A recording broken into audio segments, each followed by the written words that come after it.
Hi, I'm Greg Schaefer, and welcome to the virtual CISO moment. Mark Burnette joins us today. You may remember Mark. He was with us 2 years ago. He is our second repeat. He is also a good friend and mentor of mine. Mark, thank you so much for joining us today. Man, Greg, it is great to be back with you. I can't believe it's been 2 years since we last talked at InfoSec Nashville, and this will give me an opportunity to plug InfoSec Nashville, which is actually this week, 2 days from now on Thursday, the 12th of September. So if you're in the Nashville area and you haven't yet gotten your tickets, you should go. Are you speaking at InfoSec Nashville this year? No, interestingly, Greg, unfortunately, so as you know, I was lucky enough. I was one of the founders of InfoSec Nashville many years ago, and I always look forward to it every year. It's always good to see friends and all that. But it actually conflicts with another industry conference, and I'll be representing our firm at that industry conference. So while LBMC is going to have a good presence, I won't be there, and I'm very sad about it. Well, I'm going to miss you. I'm going to be there, but I'm not going to be there as a presenter or as a boother this year. I'm going to be there as a incognito person just attending sessions, which I haven't done at a conference in a while. So I'm looking forward to it. It'll be nice for you to fly under the radar a little bit, won't it? It's sometimes just at those conferences to just kind of be there and take in what you want to take in and then step away when you need to step away. For a vertically challenged person like me, it's easy to fly underneath anything. So, just to let people know, the reason why I've invited Mark back, and like I said, he's the second one. Typically, what we do is that if there's some different topic besides what we usually talk about, whether it be a book release or something else along those lines, then I have started to go down the path of like, yeah, let's talk about something different because, it's good to do different things. So, but I want to start the way we usually do because this is germane to the conversation. And if you could just go through, Mark, your career, how and why you got started in information security and your progression and where you're at today. You got it, my friend. So, let me jump to just before starting my career. I majored in accounting and ironically, knew almost all along I didn't want to be what you would think of as a traditional accountant. I had written my first computer program when I was in 5th grade. I'd always been around computers and enjoyed it. But back in those days, there weren't a ton of schools that had really strong, what were called computer information systems programs at the time. And so I chose accounting thinking, I know I want to be in business. And more than likely, that'll help me demonstrate to a potential employer that I understand business principles, and hopefully it'll allow me to adapt to what the role might be in the future. And so when I got my degree, I got hired by Ernst & Young, which was what was then one of the big 6 firms to do IT audit. And about that same time, E&Y was starting a national cybersecurity practice. And so while I was doing IT audit, I stuck my hand up and said, I'd really like to go do cybersecurity. And E&Y allowed me to do that. And so I got to go and learn from some of what were then at the time the best in the business in cybersecurity, and was very lucky to have really good mentors and good folks to help me understand some of the principles of cybersecurity. And as you know, Greg, IT audit and cybersecurity are closely related. Obviously, auditors are looking at security configurations, but cybersecurity requires a slightly different mindset. And so for me, it was a relatively easy transition, but one that I've really enjoyed. Now, ironically, E&Y did ask me to take the CPA exam because they're a CPA firm. I took it and passed it. And so I've maintained my CPA license all these years. And I've always said that gave me somewhat of a unique distinction as a security leader with the CPA license itself. And there's not many that can say that they're in second and third line. And I know you've done first line too, as well. Yeah. You cover the whole gauntlet. It was especially helpful as a CISO because, I had budget responsibilities. And so to be able to leverage, my understanding of finance principles and accounting, I think it helped me effectively manage the budgets that were under my responsibility. Mm-hmm. So spent time in professional services. I had left E&Y and went to Deloitte. Deloitte was building a competing capability, and they'd asked me to come and be a part of their group. And eventually, Greg, it hit me that I'd come straight out of school and gone into consulting. And while consulting is extremely rewarding, the challenge I was finding was, you talk with somebody and you say, okay, here's all the things you need to do. Good luck. And you pat them on the back and you leave.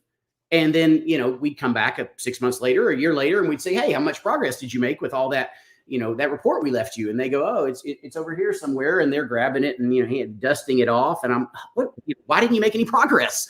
What's going on? That was stuff that we all agreed needed to be done.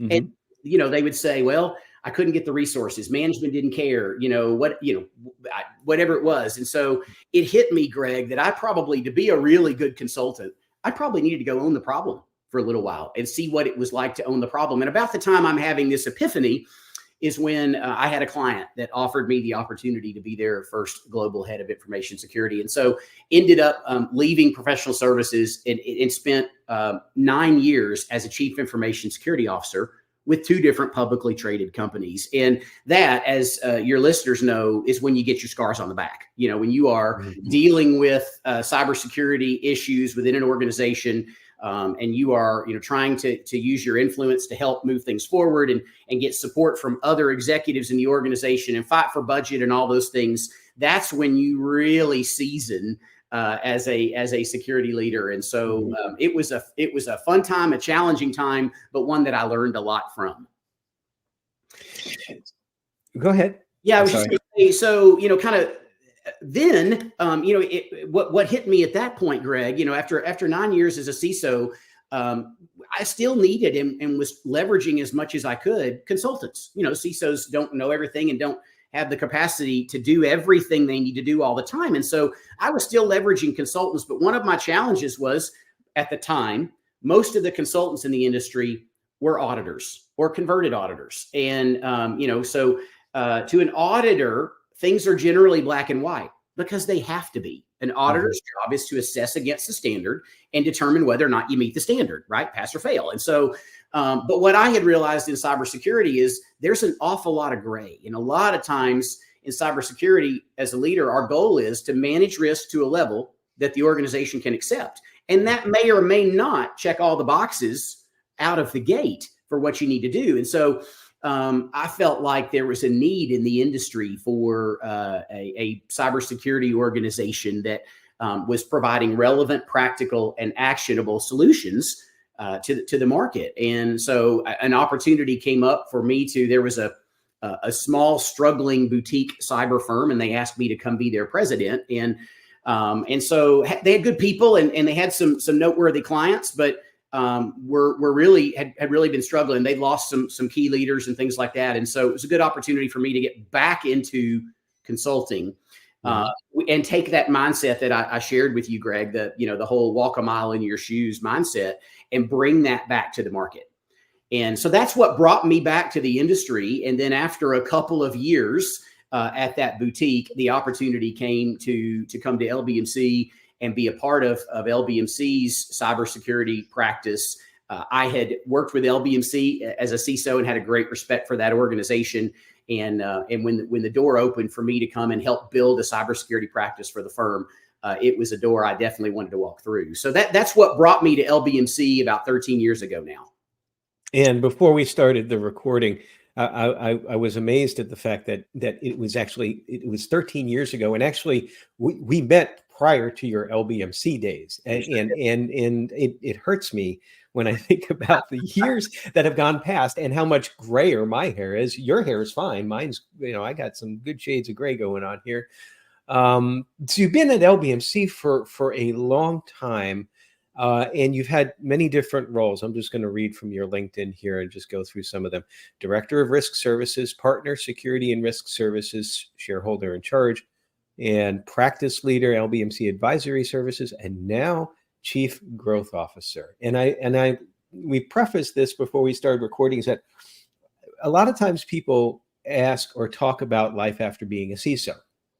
And some people say, well, of course, most times people do what I did. They become like a virtual CISO. And I'm like, I don't know if that's really a life after a CISO. I mean, there's some challenges associated with that as well, too. But you continued on a business specific path. Tell me about what is a chief, outside of what I can infer from the obvious, what does a chief growth officer do, and why are you doing it? Oh, yes. So these days, Greg, a chief growth officer for most organizations is designed to drive revenue growth in an organization, in a firm. And so most chief growth officers are leading sales teams.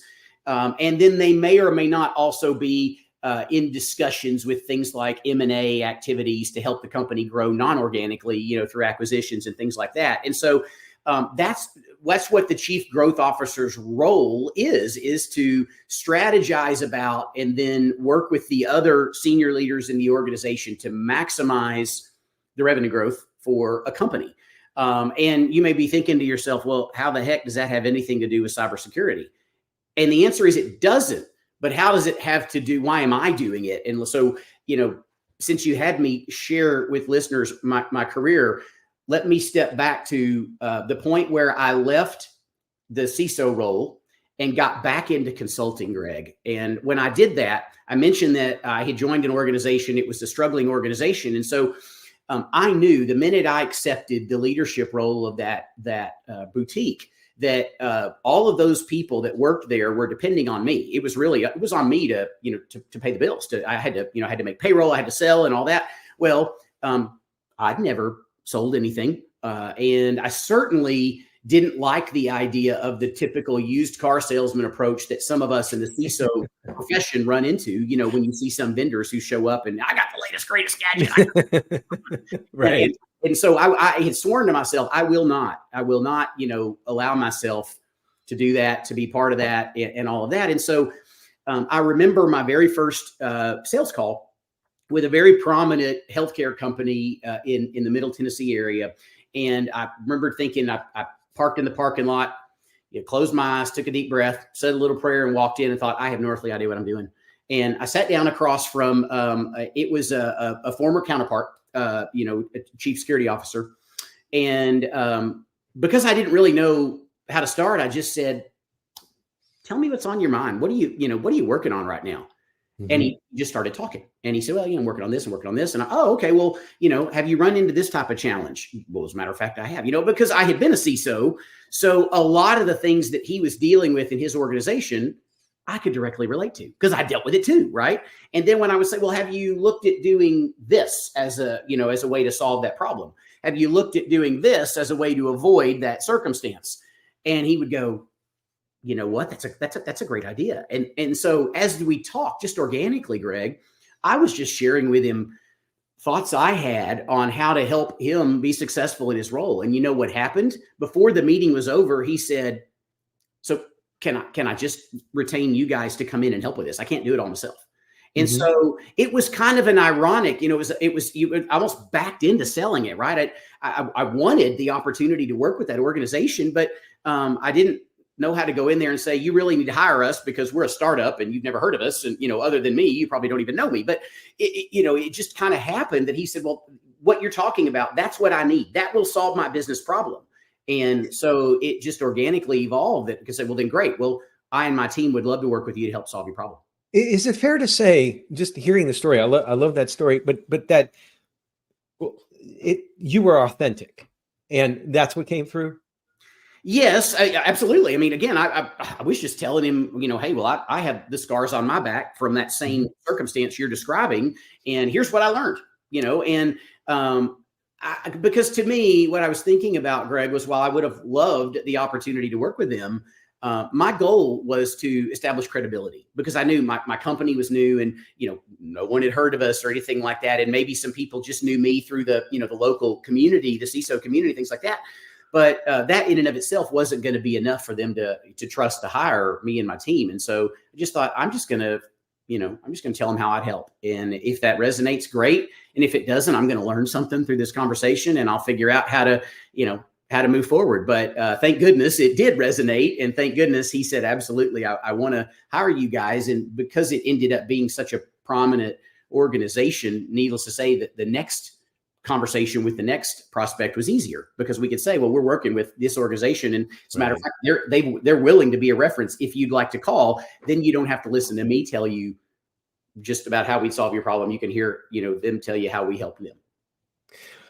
I always tell folks a lot of times even on prospect calls is that I'm not a salesperson. I'm a security person. But actually, as somebody pointed out a long time ago, it could have been you, but it was a long time ago, that actually that is sort of like my sales pitch in a way. And we all are selling something when we have these conversations. But I, I think that what you're bringing out about really trying to get the, I'll use the word prospect, to explain why they're talking to you.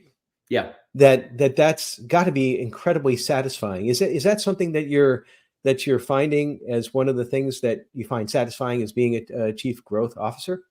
Yes, and of course, the chief growth officer role requires me to coordinate sales across our entire firm, not just cybersecurity. Our firm is an accounting firm, and we offer all types of business services. And so, getting back to the whole using the how can we solve your business problem, now that I'm with LBMC, we have quite a bit more capabilities to solve different types of business problems, not just cybersecurity. And so, but again, it's about not going into a meeting with a preconceived notion of exactly what we want to talk about, but rather saying, hey, if you're kind enough to give me an hour of your time, I just want to hear what are your business challenges. And one of the things I used to tell my team, Greg, when I was a CISO, when we'd be meeting with a new vendor and I would invite some of my directors in, I would say, listen, if we don't do 70% of the talking in this meeting, it's not going to go well.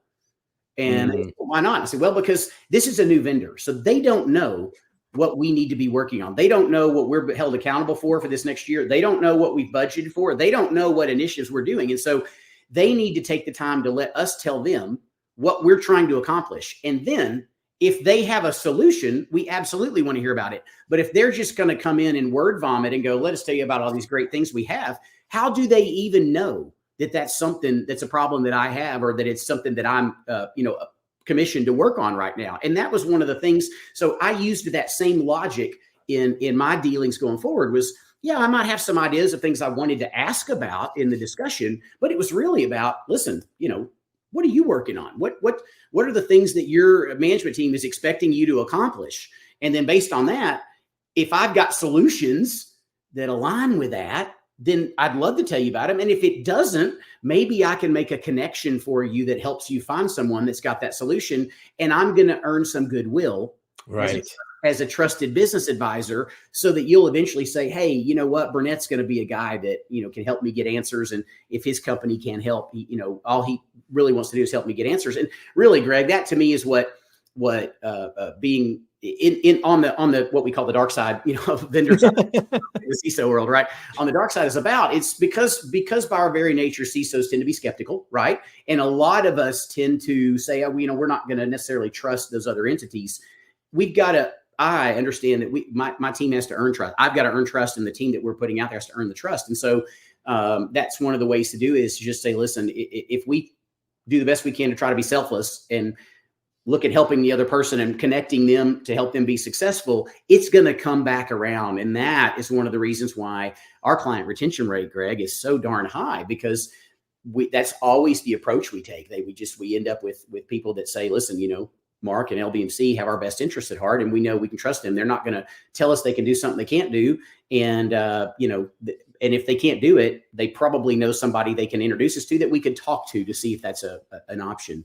So I want to go back though, and just mention one of the things that you said, Greg, is the epiphany that I had after that meeting. So back to the point about selling. And I told you going into that very first sales call that I had no earthly idea how to sell anything.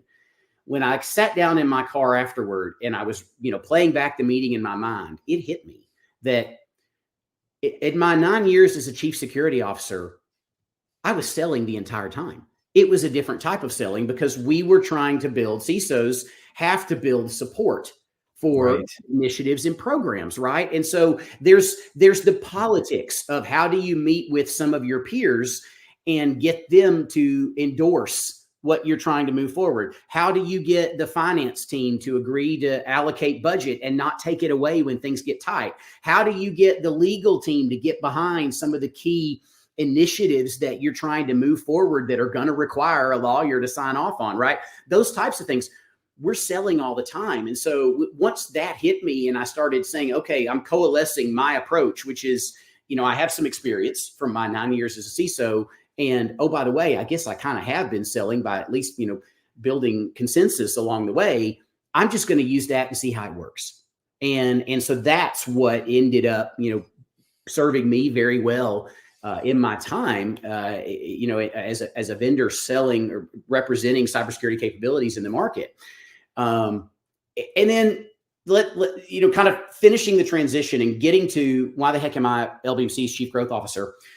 When I left the little boutique and came to LBMC, one of the things that we talked about with the founders of LBMC, the M and the C and LBMC, was they wanted us to build a robust cybersecurity practice for the firm. Most accounting firms offer some cybersecurity services, but they're not robust, and they certainly aren't considered a core service of the accounting firm. And in most cases, they're not a strategic approach, right? Well, this was a strategic plan for LBMC. And so one of the things that we said was, listen, if you want us to do that, we can't look like an accounting firm to the market. And they said, what do you mean? So, well, we need to look, because that's not who we compete with. When we're competing for the types of companies that we would like to have as clients, we're competing with boutique cyber firms and technology companies. Mm-hmm. And so we need to look more like those organizations, which means I need my own marketing capabilities. Because at the time, this is not true today, but the marketing department for the accounting firm was set up to mainly market traditional audit and tax services. And that's a totally different approach than marketing the types of services that we were offering to the market in our cybersecurity practice. And so there was that. And then I said, and I need a sales team, a separate and distinct sales team. In an accounting firm, Greg, in the old days, you rarely had many salespeople. You might have one that was in an office, but generally the partners are expected to do the selling, right? That's part of their job. They're supposed to sell to a client. They're supposed to service that client. They're supposed to lead a team in servicing that client, and that's kind of how the partnership model in an accounting firm works. And so there isn't a lot of selling, but thankfully, Mike and David said, yes, we'd be willing to, let you guys build out a sales team. And so that's what we did. We spun off our own separate website. We created a sub brand under the firm. We hired a sales team, and we went to all the conferences and events and even the bars where we knew that people that are typical buyers, CISOs, chief technology officers, people were going to be, so we could get an audience with them. And that's how we ended up growing our cybersecurity practice to be one of very much significance within LBMC. Now, fast forward to last summer, and the LBMC CEO was retiring, and so our firm we elected a new CEO. And as that CEO was sitting down with some of the key company leaders, one of the things that he asked me was, he said, Mark, tell me a little bit about how you've been so successful growing cybersecurity. And I shared with him some of my thoughts. And he said, well, why can't we do that at the accounting firm level?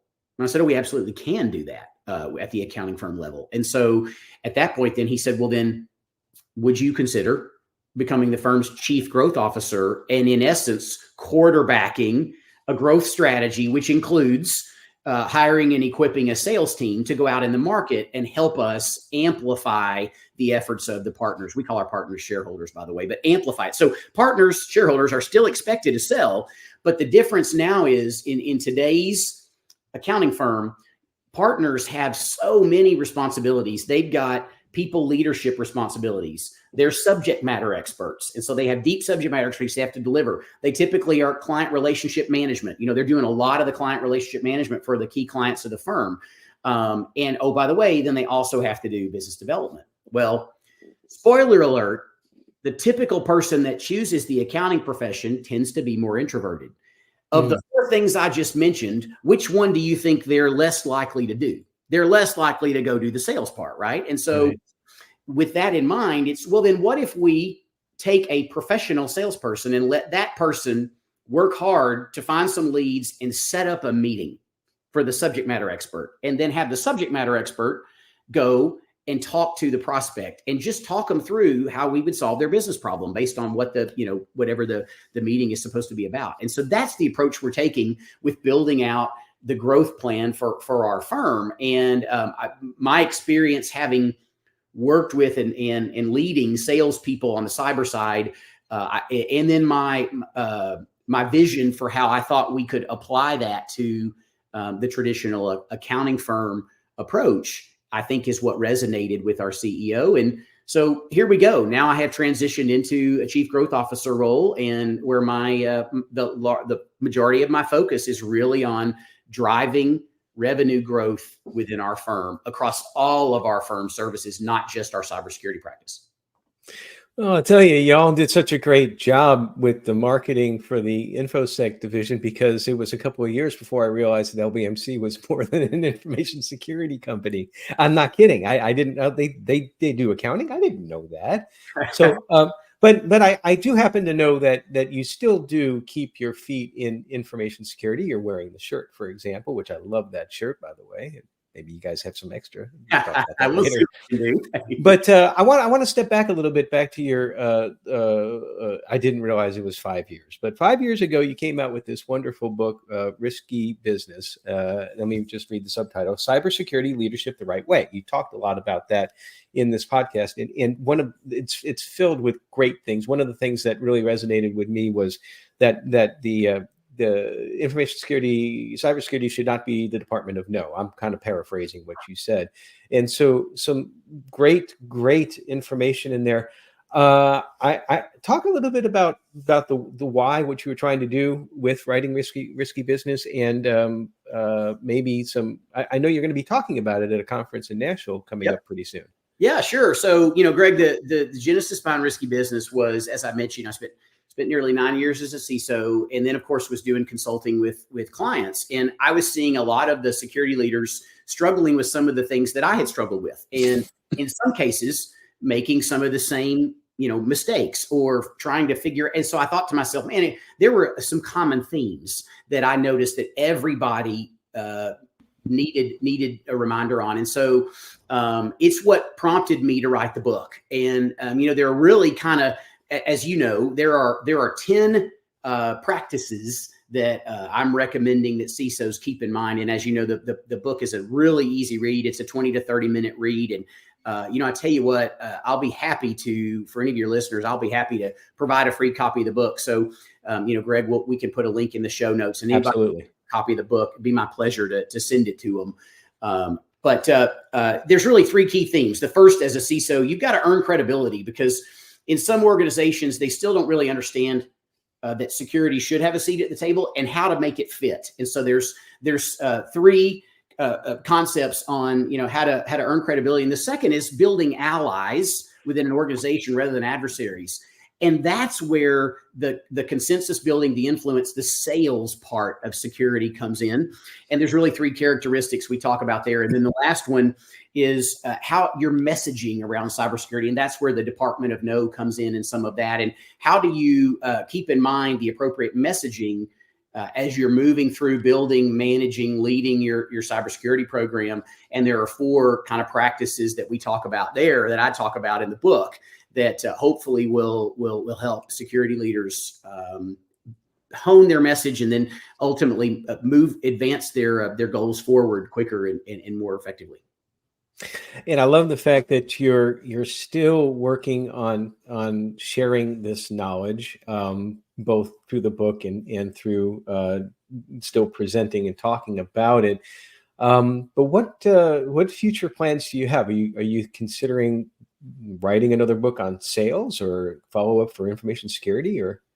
That's a good question. The book was really, it was a fun endeavor, and I know you're a writer as well. And I know, as a matter of fact, you were kind enough, we talked a lot about it as I was working through my project, and you were kind enough to give me some ideas and even share some of your writing with me.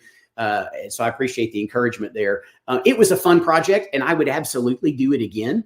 That isn't something in the short term that I've got on my radar, is to write another book, but it would not surprise me if at some point that's just what happens, because, as I get the pleasure of interacting with so many organizations and leaders, you can't help but have observations and see some themes that emerge, and you think, I might have something to say on this. And that's kind of where most books come from, right? It's either a passion the person has, or some insights the person has that can help, share and help people avoid some of the same mistakes or move forward faster. And so I could see myself doing that. Right now, I am pouring myself into this this chief growth officer role and focusing on challenging myself to learn more about some of the true sales principles, characteristics, and then leading sales teams. It's different than leading other types of business professionals. Sales folks tend to be, very, very competitive, as you would expect good ones do. And they're usually self-motivated as well. So, the support structures they need and some of the things like that are different than in a traditional corporate environment or in a professional services firm. And so I'm finding that rewarding as well, just continuing to look at how can I help enable our sales team to maximize their effectiveness. That's great. I love it. The heart of a servant. You always be successful, and love the fact that you've always shared knowledge and your experience. If anybody wants the book Risky Business, as Mark said, we'll have a link in the show notes. Just click on it and he'll send it to you, or he'll make sure it's sent to you. He may actually come over to your house himself and drop it in your mailbox. So don't be surprised if there's some person around there with a black LBMC InfoSec security or information security shirt lurking around. Mark, absolute pleasure. I could talk with you for hours on end, but we unfortunately are out of time. Appreciate you taking the time to join us today. Man, Greg, it's been a pleasure as well. Always great talking with you. And, to each of your listeners, good luck to each of you as you continue to move forward in your journey. If I can help in any way, let me know. And everybody, stay secure.